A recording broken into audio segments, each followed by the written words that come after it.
আসসালামু আলাইকুম প্রিয় দর্শকবৃন্দ, আমরা আগের ভিডিওতে অটোক্যাড 2025 এটা ইনস্টল কিভাবে করবেন সে বিষয়ে আমরা কথা বলেছিলাম।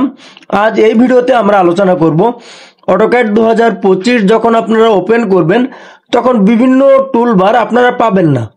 তো সেই টুলবারগুলো আপনারা কিভাবে ভিজিবল করবেন বা কিভাবে আপনাদের স্ক্রিনে নিয়ে আসবেন সে প্রসঙ্গে মূলত আলোচনা করব এই ভিডিওর মাধ্যমে। তো আমি আমার অটোক্যাড সফটওয়্যারটি ওপেন করতেছি, আপনারা অবশ্যই দেখতেছেন। তো অটোক্যাড সফটওয়্যারটা ওপেন হতে একটু সময় নেবে। তো আমাদের অটোক্যাড সফটওয়্যারটা আমাদের ওপেন হয়ে গেছে। তো অটোক্যাড সফটওয়্যারটা যখন অটোক্যাড 2025 এটা যখন ওপেন হবে তখন এরকম একটা মেনুবার আপনাদের সামনে আসে বা এরকম একটা তখন সেক্ষেত্রে আমাদের এই যে প্লাস আইকন, যেখানে নিউ ড্রয়িং, তো এই প্লাস আইকনে আমাদের ক্লিক করতে হয়। তো আমরা যখন প্লাস আইকনে ক্লিক করব তখন প্লাস আইকনে ক্লিক করলে তখন আমাদের নতুন একটা ড্রয়িং আমাদের এখানে শো করে। তো এখন আপনারা যখন এটা যেহেতু আমার অনেক আগে ইনস্টল করা এবং আমি এটা দিয়ে কাজ করি, এর জন্য আমার এখানে মেনুবারগুলো আছে। তো আমি প্রতিটা মেনুবারই আমি এখান থেকে ডিলিট করে দিব। তো ডিলিট করে দেওয়ার পর এই যে দেখুন যেখানে কোনো মেনুবার নাই। তো আমি এখন আমি সেই মেনুবারে গেলাম।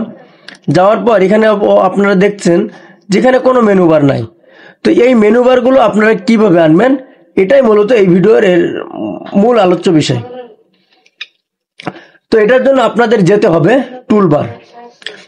তো আমরা টুলসে আমরা চলে যাব। টুলসে যাওয়ার পর এখানে দেখুন যে তাহলে সর্বপ্রথম আমরা কোথায় যাব? আমরা যাব টুলসে যাওয়ার পর টুলবার। তো টুলবারে মাউস পয়েন্ট রাখবেন, রাখলে এই অপশনগুলো আসবে। তো এখান থেকে অটোক্যাড এই অপশনটাতে আপনারা ক্লিক করতে হবে না, জাস্ট আপনারা টাচ করবেন, করলে এখানে আরেকটা পেজ আপনার ওপেন হবে। তো এই পেজে আপনারা চলে আসবেন। এসে আমাদের 1 নম্বর যে আইকনটা লাগবে সেটা হলো ড্রয়িং। তো আমরা ড্রয়িং আইকনটা আমরা এখানে নিয়ে আসলাম। তো আমরা আবার চলে যাব টুলসে। টুলবারে টুলবারের পর অটোক্যাডের পর আমাদের এখন প্রয়োজন মডিফাই টুলবারটা। তো আমরা মডিফাই টুলবারে টিক দিব, দিলে মডিফাই টুলবারটা এখানে চলে আসবে। তো এভাবে এখানে অবশ্যই আপনারা দেখতে পাচ্ছেন যে আপনার অনেক টুলবার এখানে আছে, যে টুলবারগুলো আপনি পর্যায়ক্রমে আপনার চাহিদা মতো আপনার যে টুলবারগুলো প্রয়োজন সে টুলবারগুলো আপনি এখানে নিয়ে আসতে পারবেন। সেটা আপনার কাজের সুবিধার্থে বা কাজের চাহিদা অনুসারে যখন যে টুলবারটা আপনার প্রয়োজন হয় সেটা আপনি আপনার হাতের নাগালে বা তথা প্রথম স্ক্রিনে এখানে নিয়ে আসবেন। তো যাই হোক, এখন আপনারা ওপরে যে বিষয়গুলো দেখতে পাচ্ছেন এই বিষয়গুলো আসলে আপনারা কিভাবে চেঞ্জ করবেন।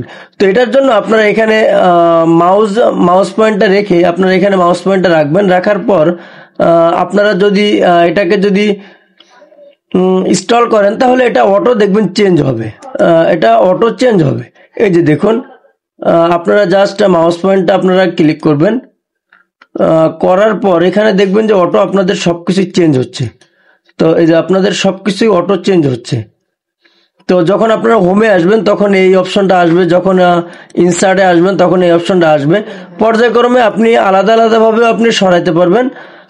আবার আপনি যদি ইনস্টল করেন তাহলে সেক্ষেত্রেও আপনি এখানে দেখতে পারবেন। বা আমাদের যে মাউজের যে থাকে, যে সার্কেল মতো যে চাকাটা থাকে, ওটাও যদি আপনি ঘোরান তাহলে দেখবেন যে ওটা অটো চেঞ্জ হচ্ছে ওটা। তো সেক্ষেত্রে আপনারা এটা চেঞ্জ করতে পারবেন। এই যে দেখেন, সুতরাং আপনাদের ইচ্ছা খুশি মতো আপনারা যে কোনো ভাবে আপনারা এটাকে ব্যবহার করতে পারবেন। যে আমি এই যে রেস্টার টুলের উপর রেখে আমি যখন এটাকে ঘোরাবো তখন আমার হোম মেনু থেকে শুরু করে সবগুলো আমার আসবে। আর যদি আপনি মনে করেন যে না এভাবে না, আপনি নির্দিষ্ট একটা পেজে থাকতে চান বা নির্দিষ্ট একটা, তো সেক্ষেত্রে হোম পেজে যাবেন। হোম পেজে গেলে আপনি সার্কেল, পলিলাইন, লাইন এগুলো পেয়ে যাবেন। তো কাজের সুবিধার্থে অনেক সময় ওপরে তো আপনার অলরেডি থাকবে। তো আপনার কাজের সুবিধার্থে আপনি আপনার হাতের কাছে এটা নিয়ে আসলেন এখানে।